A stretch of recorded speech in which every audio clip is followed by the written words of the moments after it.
Motor वाहन निरीक्षक अहिल्यानगर या ठिकाणी कार्यरत असलेले निरीक्षक गीता शेजवाळ म्हणून एक अधिकारी आहे, ज्यांचे अनेक गंभीर स्वरूपाचे फसवणुकीचे भ्रष्टाचाराचे गुन्हे आणि काही पुरावे आमच्या हाती लागलेले आहेत। म्हणून आज सन्माननीय जिल्हाधिकारी साहेब असेल, लाचलुचपत विभाग असेल, अँटी करप्शन ब्युरो त्या ठिकाणी त्यांच्याबद्दल तक्रार करण्यात आली। त्यांची जेवढी कारकीर्द राहिलेली आहे हे वादग्रस्त राहिलेली आहे। पूर्वीपासून अनेक स्वरूपाचे गंभीर स्वरूपाचे गुन्हे त्यांच्यावरती दाखल झालेले आहे। दोनदा ते आपल्या पदावरून त्यांना निलंबित करण्यात आलं होतं आणि मागे जेव्हा त्यांना निलंबित केलं होतं त्या काळामध्ये सेशन कोर्टाने त्यांची जामीन अर्ज सुद्धा त्या ठिकाणी फेटाळली होती आणि मग त्यांना उच्च न्यायालयामध्ये धाव घ्यावी लागली होती। आणि विविध ठिकाणी आपण बघू शकतो आपल्या नगर शहरामध्ये अवजड वाहतूक असेल त्यांना विविध प्रकारचे एक रेट कार्ड या अधीक्षक हे जे कोणी आहे अधिकारी यांनी एक प्रकारचं रेट कार्ड त्या ठिकाणी ठरवून दिलेलं आहे। अनेक लोकांना अन्यायकारक ते त्या ठिकाणी कारवाई करतात। अनेक त्यांचे पुरावे माझ्या हाती लागलेले आहे।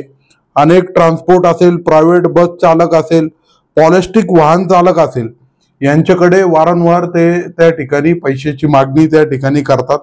गंभीर स्वरूपाचे याच्या आधी सुद्धा त्यांच्यावरती गुन्हे दाखल आहे। मागेच त्यांनी एका गाडीवाल्याला धमकवण्यासाठी त्याला त्या ठिकाणी त्यांनी फायरिंग केली। आपलं जे रिव्हॉल्वर आहे शासकीय रिव्हॉल्वर मधून त्यांनी फायरिंग केलेली आहे। असे गंभीर स्वरूपाचे गुन्हे त्यांच्यावरती दाखल आहे। म्हणून मी शासनाला आम्ही विनंती केलेली आहे की यांच्यावरती आपण सखोल चौकशी करावा, यांच्यावरती ताबडतोब यांच्या पदावरून सर्वात प्रथम यांना निलंबित केलं पाहिजे। यांना निलंबित करून एक कमिटी स्थापन केली पाहिजे आणि त्या कमिटीच्या माध्यमातून सखोल चौकशी याच्यामध्ये झाली पाहिजे। यांच्याकडे किती पैशांची संपत्ती आहे, आजपर्यंत यांनी किती गबाळ गोळा केलेला आहे, हे सर्व गोष्टींची चौकशी स्वतंत्रपणे उच्च समिती गठन करून त्या ठिकाणी करण्यात यावी। आणि ज्या प्रकारे लोकांना यांची जे लूटमार चालू आहे हे यांनी थांबवली पाहिजे, अन्यथा तीव्र स्वरूपात त्या ठिकाणी आंदोलन करण्यात येईल। आता प्रेस नोटच्या पण माध्यमातून सविस्तर पूर्ण माहिती मी या ठिकाणी देत आहे।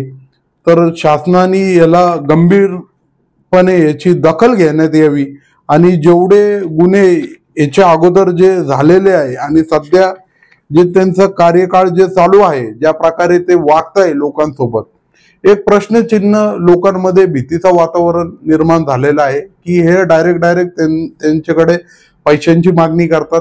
जर पैशांची मागणी हे पूर्ण केली नाही तर विविध प्रकारे त्यांच्यावरती दंड हे आपल्या पद्धतीने आपल्या स्टाईलने त्या ठिकाणी वसूल करतात।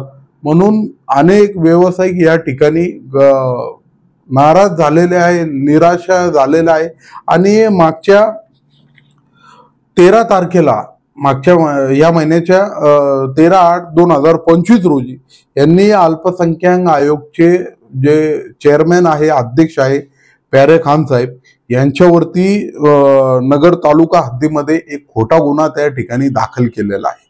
एवढा मोठा माणूस, जेव्हा एक संविधानिक पदावरती बसलेला माणूस, त्यांच्या जीवनामध्ये आजपर्यंत त्यांच्यावरती एक साधी एनसी सुद्धा झालेली नाही, परंतु द्वेषच्या भावनांनी या अधिकाऱ्यांनी त्यांच्यावरती जाणून बुजून त्यांच्यावरती खोटा गुन्हा त्या ठिकाणी दाखल केलेला आहे। प्यारे खानचं जे कार्य आहे संबंध महाराष्ट्राला माहिती आहे। अल्पसंख्याक समाजासाठी, अल्पसंख्याकांच्या हितासाठी ते रात्रंदिवस काम त्या ठिकाणी करत असतात। आपण बघू शकतो विद्यार्थ्यांसाठी असेल, उच्च शिक्षित MPSC UPSC स्पर्धा परीक्षामध्ये अल्पसंख्याक समाज कसं पुढे जाता येईल ते अहोरात्री त्या ठिकाणी प्यारे खान साहेब त्या ठिकाणी काम करत आहे। देशासाठी त्यांचा मोठा कार्य आहे आणि अशा व्यक्तीवरती द्वेषाच्या भावनेतून हे अधिकारी आपल्या पदाचा गैरवापर करून त्या ठिकाणी त्यांचा बदनाम करण्याचा आणि अशा अनेक प्रकारे, हे तर मी एक उदाहरण दिलेलं आहे, असे अनेक लोकांना त्यांनी नेहमी त्रास देण्याचा काम, मुद्दामून त्रास देण्याचं काम त्यांनी त्या ठिकाणी केलेलं आहे. म्हणून माझी प्रशासनाला पुन्हा एकदा विनंती आहे, आपण या सर्व प्रकरणाची सखोल चौकशी करून तातडीने या अधिकारीला आपण निलंबित केलं पाहिजे. धन्यवाद.